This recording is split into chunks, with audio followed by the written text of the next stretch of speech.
رسول پاک صلی اللہ تعالی علیہ وسلم نے فرمایا جنت میں ایک ایسا محل ہے جس کے اندر کھڑے ہو کے دیکھیں تو باہر سے سارا کچھ نظر آتا ہے، اور محل کے باہر کھڑے ہو کے دیکھیں تو اندر کا سارا حسن دکھائی دیتا ہے۔ تو حضور توجہ دلاتے تھے تو صحابہ میں شوق پیدا ہوتا تھا، یا رسول اللہ کس کو ملے گا؟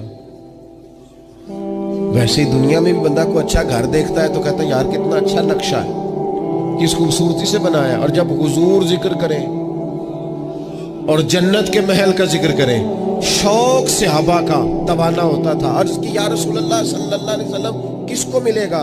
تو نبی پاک نے 4 باتیں بیان کی۔ فرمایا ایک وہ بندہ جو اچھی بات کرے، وقولوا للناس حسنا، لوگوں سے اچھی بات کہے، وہ ہمیشہ معاشرے میں بری خبریں ہی دینے کا عادی نہ ہو، لوگوں کی عیب جوئی ہی اس کا مزاج نہ ہو، اچھی بات کرے۔ اور دوسرا رسول پاک نے فرمایا کھانا کھلائے، اہل ایمان کی دعوتیں کرے۔ اور تیسرا فرمایا کثرت سے روزہ رکھے۔ اور چوتھا فرمایا جب لوگ نیند کے مزے لے رہے ہو نا تو یہ اٹھ کر اپنے رب کی عبادت کرے۔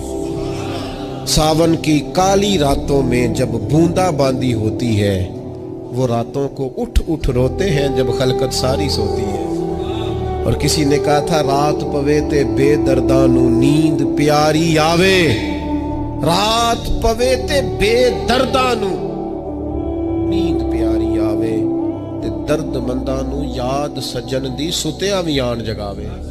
فرمایا جب لوگ خواب خرگوش میں ہوں، نیند کے مزے لے رہے ہوں، تو رب کے بندے اٹھ کے اپنے رب کو یاد کرتے۔ والذین یبیتون لربہم سجدا وقیاما، یہ 4 چیزیں جن لوگوں میں پائی جائیں، حضور فرماتے ہیں انہیں وہ عالی شان محل ملے گا جس کی تعریفیں گویا خود رسول کریم نے بیان فرمائی۔